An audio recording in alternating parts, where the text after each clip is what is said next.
एक नई कहानी के साथ आपके सामने हूँ। तो अक्सर आजकल हम लोग पाकिस्तान ऑक्युपाइड कश्मीर के नाम के साथ साथ गिलगित बाल्टिस्तान का नाम भी सुनते हैं। वहाँ बहुत दंगे फसाद हो रहे हैं, तो इसलिए भी वो खबर में रहता है। और याद होगा आपको कि कुछ दिनों पहले हमारे गृह मंत्री जी ने वहाँ पर बोला भी था सदन में कि हाँ, जब हम आजाद कश्मीर लेंगे तो हम गिलगित बाल्टिस्तान भी लेंगे।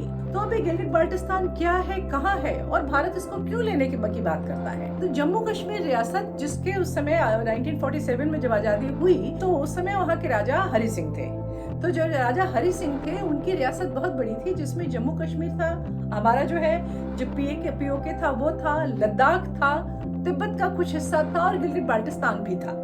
तो ये बहुत बड़ा हिस्सा और बहुत बड़ी उनकी रियासत हुआ करती थी। वह ताकतवर रियासतों में से एक हुआ करती थी। उनके पास अपनी फौजें भी थी, उनमें से एक गिलगित स्काउट भी थी। और उन फौजों को ट्रेन करने के लिए ब्रिटिशर्स आया करते थे और उनकी कुछ थोड़ी बहुत टुकड़ियों को और जो हेड भी वो करते थे। अब इसको मिलिट्री की भाषा में एग्जैक्टली क्या कहते हैं मुझे नहीं मालूम है, लेकिन हाँ, उनकी सेना का वो प्रखंड, एक लेमैन लैंग्वेज में अगर कहूँ तो, जो गिलगित बाल्टिस्तान और उधर के हिस्से को देखता था, 5 भागों में उनकी रियासत बटी हुई थी।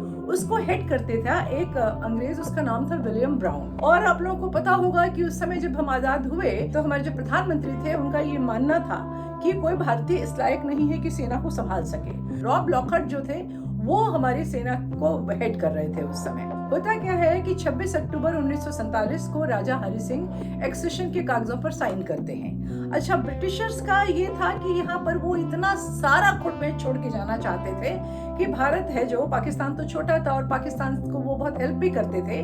कुछ लोग तो कहते हैं कि जो रिलीजियस अब्राहमिक रीजन उनके दोनों के थे, वो भारत का नहीं था। वो पाकिस्तान के प्रति उनका झुकाव का एक कारण ये भी था। लेकिन मैं समझती हूँ इसमें कोई जियोपॉलिटिकल कारण भी थे। उनको कभी नहीं पसंद था कि शांति रहे यहाँ एरिया में, तो इसलिए वो लगातार वहाँ पे कुछ खुराफात करते रहते थे। तो जब 26 अक्टूबर को सिंह जी ने सिग्नेचर कर दिए और समझते जम्मू कश्मीर का बहुत बड़ा, करीब करीब पूरा जम्मू कश्मीर जो भारत में आता था, वो पाकिस्तान के बजाय भारत के हिस्से आने लगा। कश्मीर पर जिन्ना लियाकत अली खान की शुरू से नजर थी। उनको लगता था कि कश्मीर में मुस्लिम ज्यादा है तो कश्मीर हमारे पास होना चाहिए, लेकिन वो ये नहीं मानते थे कि अगर लाहौर या कराची कहीं हिंदू ज्यादा हो तो वो भारत को दे दिया जाए। जो भी था, बंटवारा हो गया था, ये भारत के हाथ आ चुका था और इसमें दोनों देश के जो कंट्रीज के हेड थे, उनके साइन वाइन सब कुछ होकर पक्का हो चुका था। लेकिन वो जो मिस्टर मेजर ब्राउन थे, जो गिलगित स्काउट को हेड कर रहे थे, उनको कहीं ना कहीं से ऑर्डर आए। ब्रिटिश ऑफिसर था तो उसको, ऑफिसर तो हरि सिंह का था, लेकिन अगर ब्रिटिश मूल का था तो उसको ऑर्डर कहाँ से आए होंगे? ब्रिटेन से ही आए होंगे। और उसमें मतलब आगे बात सुनेंगे तो आपको लगेगा कि दोनों कितना हैंड इन ग्लोव थे, पाकिस्तान और ब्रिटेन। तो उसने क्या किया कि वहां पर जो राजा हरि सिंह के गवर्नर थे, उनको गिरफ्तार कर लिया और एक तरीके से ब्लडलेस कू कर दिया। और ब्लडलेस कू कर दिया उन्होंने, मतलब 26 को दस्तखत किया हरि सिंह ने, 31 तारीख को अक्टूबर 1947 को उसने ऐसा कर दिया। और उसके बाद उसने पाकिस्तान में खबर भेजी कि हाँ, ये काम हो चुका है, अब आपको आना है। और न केवल गिलगित बाल्टिस्तान, उसने द्राक्ष और कारगिल पे भी कब्जा कर लिया, एक तरह से कू करा दिया उसने। और आप सोचिए कि पूरे 15 दिन बाद 16 नवंबर को पाकिस्तानी एजेंट आए वहां पर अपने वो रिट कायम करने। लेकिन मेजर विलियम ब्राउन, उन्होंने इतने दिन उनके लिए फोर्ट होल्ड करके रखा, जिसको हम लोग कहते हैं सीट गर्म करके रखी कि वो आए। तो इससे एक पता चलता है कि कितना अनजस्ट था उनका, जो ब्रिटिशर्स का कितना अन्यायपूर्ण रवैया था। और ब्रिटिशर्स शुरू से यहाँ पर, आज आप जो सोचते हैं कि ये लोग आ रहे हैं, जिसको मतलब शब्द तो बोलना नहीं चाहिए यूट्यूब में, जिसको हम लोग हिंदी करके कह सकते हैं कि गहरे राज्य वाले, आप खुद ही समझ लें क्या था।